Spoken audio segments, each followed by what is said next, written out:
Welcome back to the channel, everybody. Today I have with me the writer, director, and producer of Bright Hill Road. Hello. You Hey, Dan. guys want to introduce yourselves? Hello, Susie. I always go first. I'm Susie Maloney, and I'm the screenwriter, Bright Hill Road. I'm Robert Cuffley. I'm the director and composer. I'm Colin Sheldon. I'm the producer. Awesome. And I didn't know you were the composer, too. I probably should have researched that a little bit. Oh, it's okay. All right, so I guess to start, as you probably already do in all of these, go ahead and tell us a little bit about the film, if you would. Should I take that? Sure. Bright Hill Road is the story of Marcy, a deeply troubled young woman who, in the aftermath of a workplace shooting, flees her life in the guise of crossing the country to go visit her sister. She stops what's supposed to be overnight at a boarding house and is forced to face her demons, mostly of her own making. Beautifully done. Beautifully done. Thank you. I wrote it. I think you've said that before. All right. How'd you guys go about the casting of this movie? Did you guys work with any of these actors and actresses before, or? Yeah, I've worked with Michael Eklund, who played Owen, four times in 4 movies, and he's a close friend. And I'm sure your listeners and viewers have seen him in a gazillion things. But on a shoot like this, it's really rushed and contained. I needed some actors that wouldn't need a lot of work, and I knew I could count on him, and I could count on Agam, who was Mrs. Inman. Siobhan was new to me, but trusted my gut instinct, and she's so good. So good. Yeah. She's amazing. It's funny because when I wrote Marcy was dark-haired. She was a lot more pixie-looking. And so when I saw the photos of Siobhan, who's a beautiful girl, who I thought was probably a little too beautiful for what I had in mind, and yet she just nailed it. I'm so glad no one listens to me. Yeah, that black hair thing, that's news to me. Yeah, she was always black hair. Well, dark hair. Didn't have to be black. Yeah. So did you have any of these actors in mind when you were writing it, like writing it for them specifically? It's funny. I come from novels, and so everything's always just in my head. I make those people up out of whole cloth, and that didn't change when I started writing scripts. And so these people obviously don't exist at all in real life. I knew Michael was probably coming on, and so maybe there was a bit of influence on Owen, the character of Owen, I didn't know Michael well, and so just on what I knew of his looks, I had sort of an image, but I didn't apply that to the writing. They just, like good actors do, they embodied those roles and really turned them into somebody human. It's really amazing to watch a good actor take a bunch of words flat on a page and turn them into real life. It is, yeah. I've seen that so many times, and it continues to amaze me to this day. It's such an interesting metamorphosis. Colin's being pretty quiet. I mean, as far as casting, I mean, I had talked to Siobhan about, or Siobhan's agent, for some other projects, and a previous film I did, one of the actors and Siobhan share the same agent. So when this film came up, I suggested that we reach out to her, and she was interested. So it really worked out well. Cool. Yeah, and all the press we're getting, I should say, are quite rightfully singling her out, because directing, Kubrick said directing is 80% casting, and it's so true. And with someone less capable than her, we probably wouldn't be doing a lot of these podcasts and interviews and whatnot because she's the star. It's her film. Well, she asked me at one point, "Is there stuff for my demo reel?" And I said, "Yeah, the whole movie is your demo reel." That's true. I mean, she carries a lot of it, right? She's alone in a lot of the film. Yeah. And so it's extraordinary, the work that she's done. Yeah.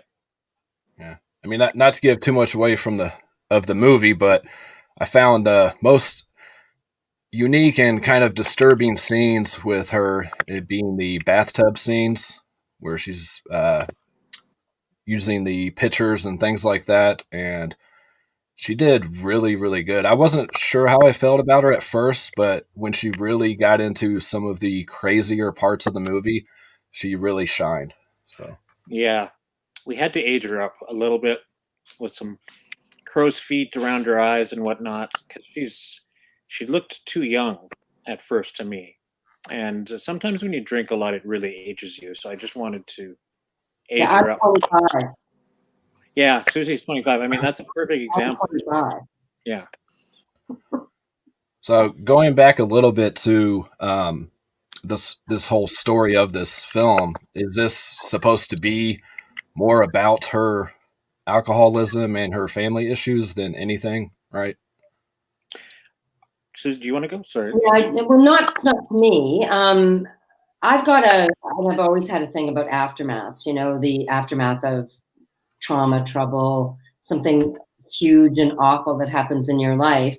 And again, I can't give too much away. But this is really about the aftermath of something. When you've lost someone that you love, for instance, there's this immediate surrounding of family and friends and people who love you. And then eventually they go away and go back to their lives. And then there's that horrible time when you're left alone with your thoughts and this trauma that you're still carrying around. And that to me is really what that movie's about. It's about that aftermath.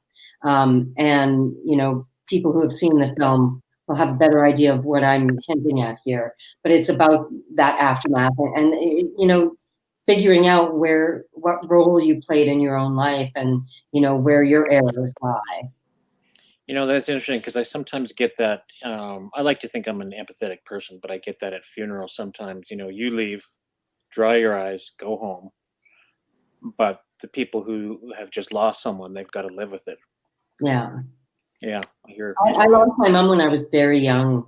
And that is what I remember. My most vivid memory is sort of standing in the living room post-funeral and the door closing. I can remember that very vividly, and I was just a little girl, but the door closing and this silent house after that. Oh. Yeah. That's a horror movie. Shit. Yeah. And but as I've mentioned, Robert, you've heard me say it a million times, this is what aftermaths are because, people forget even that, you've lost someone and you're. I've never heard you say that. What do you mean you've said that 1,000 times? Aftermaths, talking about aftermath. Never heard you say that. You're such a dick. Robert's a dick. Mm. So are you, Colin. Don't get jealous. Yeah, I'm not part of this. There are no innocent bystanders. Yeah, so you've seen it, hey Dan? It's a pretty confined film. So that was something I asked Susie off the top, was to write something that the Colin's budget could facilitate without looking cheap. And by looking cheap, I mean sometimes when you can get here and you aim from here, God bless you being ambitious, but sometimes you fall on your face and you look stupid. So I asked Susie, let's not do too many locations. Let's keep the cast 3-4 people. And that really helped Colin and I facilitate all the, every scene and doing them justice, I think, without it looking too low buck. You know what I mean? Yeah. And that goes kind of with the other question that I had, is where you came up with the locations, and kind of goes back to casting again. You have to have really strong actors and actresses in a confined environment and only focusing really on 3 people. So what was the location scouting like, and everything? How'd you come across this location? Well, there's a friend of ours, Alicia, who is also a co-producer on this, and she had been producing on another film, and they had done a lot of scouting in kind of rural Alberta, which is the province we're in, and so the problem with the hotel is that we wanted something that was very character driven and character set piece for the film.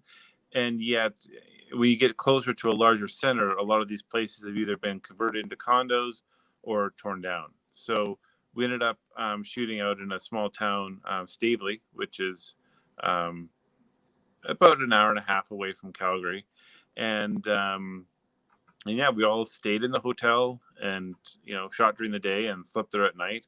So it was kind of a film camp sort of experience. It was a lot of fun. See, I don't know if I would say a lot of fun. Well, you want to do it again, so that would have been at least some fun. I know. So this is the thing, Dan. So while you're living the film, you hate everyone and you hate the film. But afterwards, there's this little twinkle pixie fairy dust that comes down, and it starts to make the whole thing seem nostalgically romantic. And yeah, that was really cool. But at the time, no, it really wasn't.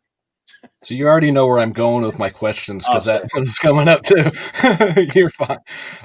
What about the props for the film? Were those actually like in the hotel? I mean, you had the old TV, you had old style. Was that like an untouched building? Yeah, well, no. So a lot of it was brought in to supplement what was already there. So the rooms were structured in a way that there was enough light. The light hit them in a way that just illuminated their, completely their photogenicness. And if you've seen the film, you'll know what I mean. Not a lot of light needed to shoot. But I don't know, Colin, what do you think? Your brother, so Colin's brother, sorry, Colin, was the production designer, and he brought a lot to the table, just kind of getting a feel of the vintage of where the house was, and then accommodating it with props that would fit in really beautifully. There's a local prop house and production designer here in Calgary, Bobby Vanonen, who was gracious enough to give us a cube truck full of stuff. So that TV was his, the couches and stuff were all his. I mean, the beds were part of the hotel, but a lot of that other stuff, pictures on the walls and magazines and newspapers and all that, were all brought in to kind of create that that look. Although I think the two most intense scenes were either the bottle scene or the candle scene, which created a lot of it's funny, when I read the description of the bottle scene, and sorry, we're talking about something most viewers haven't seen. I did not it never occurred to me that Carl would go to get that many bottles, but sort of glad he did. Oh, I'm so impressed with Such that. a strong visual. I was gonna say, is that real wine? Are those real bottles of wine? Well, the bottles are real, but we scrubbed the labels off of them, and then just it was grape juice or something like that. But we hit up quite a few bottle depots, and apparently they'll let you buy back bottles, because that's what we did. As long as you pay the 5 or 10 or 15 cents, they'll give you the bottles. So we bought them off them and got trucks of them to bring them all in. So that's cool. That is cool. I didn't know that. I love that. I'm always curious of where stuff comes from in movies sometimes, Yeah. It's like, where did they find this, or how did they get that many of that, or lots of happy accidents. Is that what you do, Dan? Would you do production design if you were in the film business? I'm sorry? Would you do production design if you were in the film business? Are you in the film business? No, I am not. I did want to be a director at one point, but and I do write, but nothing ever came of anything. But yeah. You write horror? A little bit of everything. Nice. You're young. Horror has always been my genre. I'm not that young, but I can tell you're young enough to still give it a good kick if you want to. Before the pandemic and everything, I'd go to 4 or 5 conventions a year and meet all the actors and talk to the independent people too. And where are you, Dan? Indianapolis, Indiana. Oh, okay. So I'd head up Fright Fest. Like, what kind of? I'd head up usually Days of the Dead, in Indianapolis and Chicago, Whorehound Weekend in Indianapolis and Cincinnati, and a few others around the Midwest. That makes me jealous. Me too. Yeah, pretty much every icon in horror you can name, I've probably met. But yeah, it's just not enough for a few seconds, you know. Gunnar Hansen. Yes, I did get to meet him before he passed. Yes. Okay, I'm color me impressed. He's Leatherface. Yeah. I think Leatherface, Freddy, a bunch of the Jasons, Michael Myers, all those guys. Yeah. I've met a bunch of the Jasons. I love it. I did get Steve Dash before he passed as well. Steve Dash, who's that? He was part 2. Oh, okay.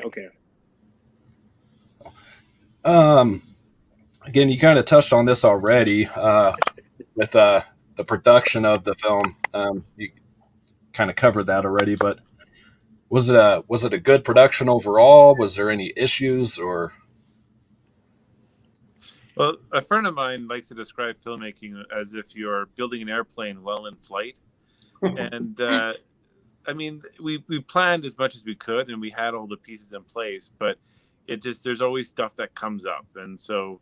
I mean, even like there's one sort of stunt scene that we do with a car. I mean, that wasn't really planned until the day or two before we did it.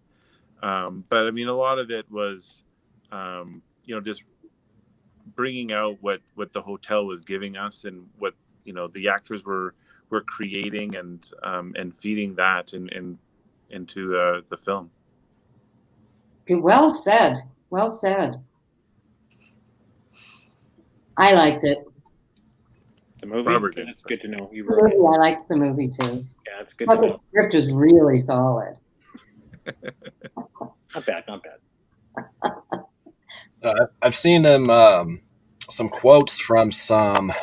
I'm not sure if they were magazines or. I'm sure magazines aren't really a thing anymore, but online sites and things like that, kind of comparing this film to the way it's shot to like The Shining and some other films.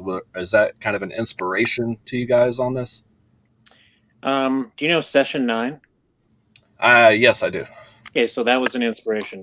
Kubrick's my favorite director, so there may be some subliminal things. I mean, but nothing conscious.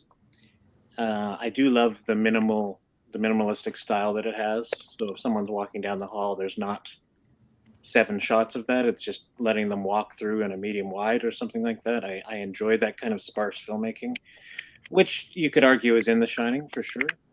But stylistically, I'd say what I brought to the table is just a culmination. Much like you, your head's probably full of so many horror movies. So is mine, and you don't always know. Yeah. What's that? Unknowingly, you're taking from another film, and you're not thinking about it. Yeah, just as they took from films before them. But I think I've got pretty good taste in horror, so it's only the best is getting put up on the screen for our movie.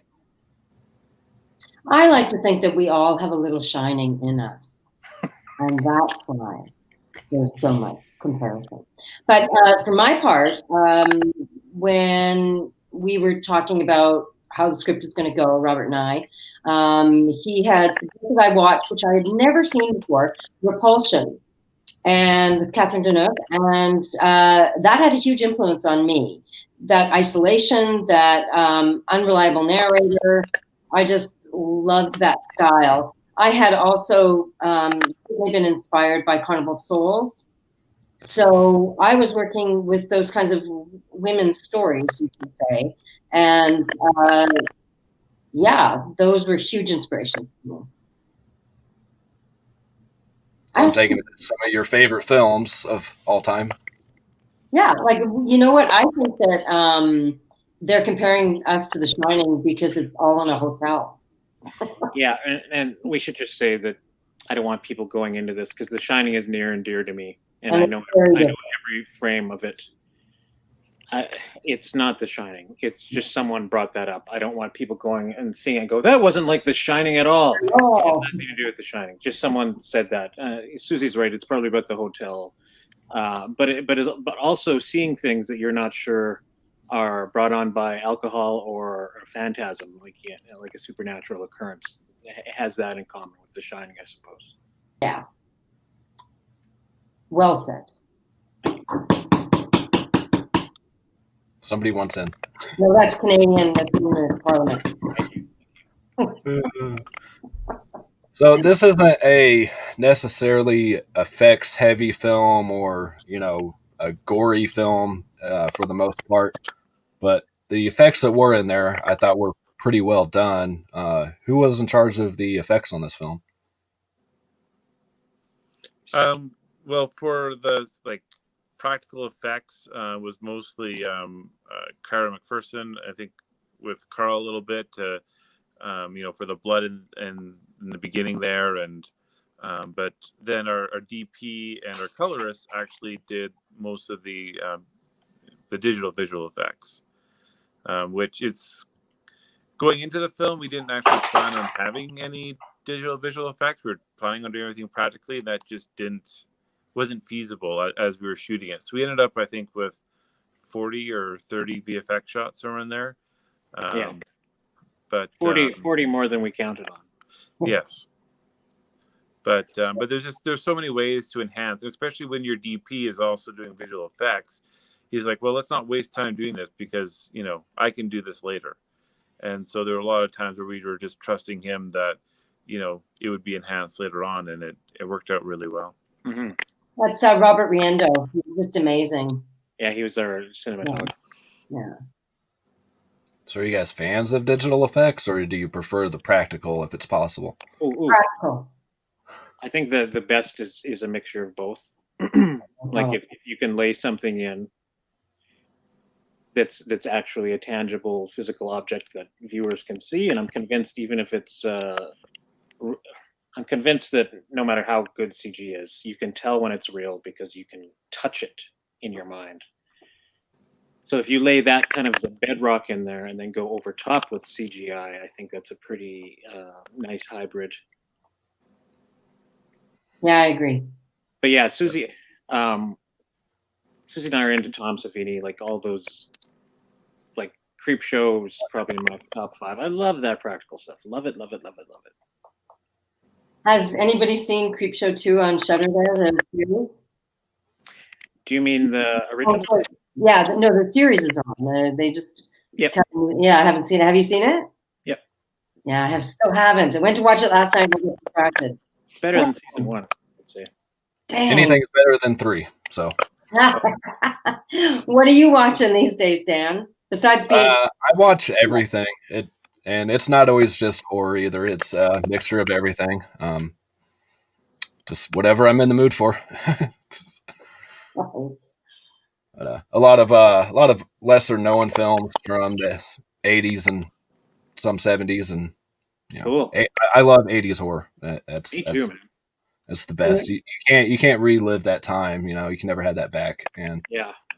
Okay, we're bonding right now. Do you realize that? Are you guys talking slasher movies? Because I'm sorry. That's the 80s is really. Oh, so sorry. The 80s is very slasher movie. That's like all the Halloween, all the nightmares. Yeah. You know what I love about 80s horror is what I love about independent films too. Is it's for the love and the passion of filmmaking. It's not out to make millions of dollars. It's you guys are doing it because you love doing it. And that's why I love going to the conventions and talking to people and doing what we're doing right now, because this is something you guys are passionate about. This is what you want to do. You're not doing it just for a career. You're doing it because you love it. Yeah. But $1 million would be fine as well. Yeah, I would happily take the $1 million. We'll be okay with that. Yeah. Well, give me your PayPal. I'll see what I can do. But yeah, I don't think we can ever really recapture what we had in the 70s and 80s in the horror genre. I mean, you can pay homage to it, but it's still not going to feel the same. But it's just a different time. It's just, yeah. Well, Go ahead, Susie. It's cheaper. It was cheaper to make a bigger movie then. Like you think about how many movies are out right now where there's 3 characters. Like and they're great. They're great movies. But the paying for a movie now is a lot different than it was back in the day. Paying? Film was expensive. Yeah, it's like I just rewatched Sleepaway Camp last night, and they made that whole movie for $350,000. You can't make a movie like that nowadays for that amount. There's no way. On. Yes, we can. So I watched Alien last night because I love Alien. And if you look at the end credits, and that's got gobs of special effects, you just notice that the credits are so much more. They're so much slimmer than now. Like if you look at the Lord of the Rings credits, you can get up, go make a sandwich, go down to 7-Eleven, get a Slurpee, come home, and they're still going. So I agree. Like that's what I love about Dawn of the Dead, which I can see over your right shoulder there. Oh, that way. The 4K, is just the community that they like. Obviously I wasn't there, but just if you watch the behind the scenes of Dawn of the Dead, you can see how much fun it looks like. You know what I mean? Like shutting down the mall, filming all night, getting out at 6 a.m. before it opened. I'm sure it was miserable while they were making it, but man, what an experience. You can't duplicate that, as you say. Yeah. Although Day is my favorite, but anyway. Oh yeah, really? Oh, is it? Yeah. And then, like you say, watching how they made that movie and everything, what they had to go through to get the production done. Yeah. They wouldn't do that nowadays. It's just a whole different process. So that's the only one I saw in the theater, because when Dawn came out, I was too young. So I saw Day in the theater, and it was something else. Like that gore really took me off guard at the time. No, when he's getting torn apart. Yeah. Oh yeah. Literally. Yeah. I like that. You like people being torn apart? Yeah. What's not what kind of person are you? You like when they choke on him? Sometimes, depends on how artistic the joking is. Little. It's Romero. It's artistic. Exactly. Zombie movies are my favorite. I am all about the zombies, man. I've seen all the good stuff. And I guess the last question I had for you guys is, what does the future hold for you guys? Upcoming projects for anyone, or? No, we're all giving up after this. We're packing in. My front door. I notice that happens with a lot of actors. They have like one credit to their name, and then that's it. So, but I know you've directed. I looked up, of course, on IMDb. You've got some other films under your belt, but yeah, and Colin and Susie have lots of stuff too. But the three of us are going to work together again this year. So Susie and I shot a kind of a Black Mirror-like short, I don't know, 18 months ago, and it's done really well. It's called Romy. And so Susie's just written a draft, and we're scheduled to make that into a movie. It's also COVID friendly. There's the poster right there. In that the cast is small and it's mostly inside a single location. So we're making that into a feature, and we're shooting spring, early summer. Mm-hmm. Hell or high water. Just threw me off when you said COVID friendly. I was like, that's bad that's a thing, Yeah. It won't be forever. It won't be forever. But Colin's producing, Robert's directing, and I wrote it. So it's like the old team is back together again after never having been apart. We're a cabal of evil filmmakers. That's how I like to think about it. I think Colin's good. Just you and I are evil. Colin has goodness in him. Goodness still, but we're working on him. Yeah. It's like in Jedi, like when they take his mask off, there's more machine. He's more machine now than man. That's with me, but it's evil. He's more evil than man. Well, me, I'm more pizza than woman. So right now, Dan's going, how do I end this really quickly? No. You guys are good. I mean, overall, this was a really good film.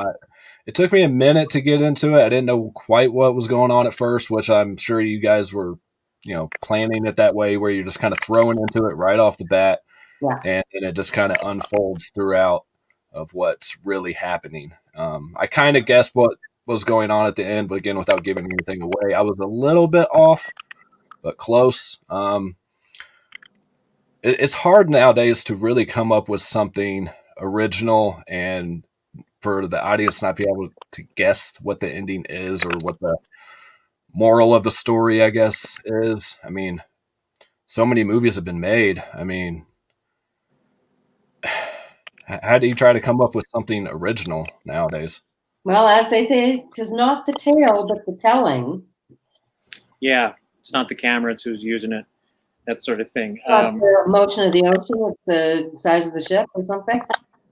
Well, it's like Susie had, the genesis of this already. Then she had some influences thrown on her lap. So she's got influences, but through those influences, something completely her own comes out. And then by virtue of it going through another filter, me, the work in the end is completely original because you may have been inspired by something, but as you said earlier, Dan, you never know what exactly inspired you. It could be 30 years of watching stuff like this. I have no idea. And it all just becomes this mashed up ball in your head. You don't know who anything belongs to, and you become an unreliable narrator, and someone makes a movie about you. That's how that goes. Yeah. I mean, don't get me wrong. As horror fans, we like seeing sometimes the same stuff. We love our slasher movies where they all have the same premise, pretty much, just told a little bit differently. Like you were saying, it's all in how you do it and how you put your own style on the film that sets it apart from others. Yeah, that's well said. I think so too. Yes, absolutely. Colin, what are your thoughts? Well, I mean, very similar. I mean, it's true of every genre and every film. I mean, you're always pulling on other influences, but I mean, I think what's pulled together in Bright Hill Road is unique because nobody. I mean, Robert, you've mentioned in other interviews about having a female alcoholic. I mean, that isn't something that's common, and so there are elements to it that I think definitely make it our own. Mm-hmm. Yeah, like Matt. Sorry, Dan. Like, if you were forced to, what would you compare this to? I have no. I don't know. I mean, it definitely, like we've already talked about, has influences from a lot of other films, but I think all in all, it does stand well as its own film. I mean, especially the ending. The ending did, like I said, I guessed it and I was close, but I wasn't exactly right. So, and not to give anything away again, but the mirror scenes really threw me off. So, yeah, I wasn't expecting that. So, good. All in all, like I say, I really enjoyed this movie. I'm glad I requested from Uncorked to get a screener and chat with you guys. And I'd recommend if you can watch it with 5.1. Frank Rousseau did the sound for it, did an amazing job with the 5.1.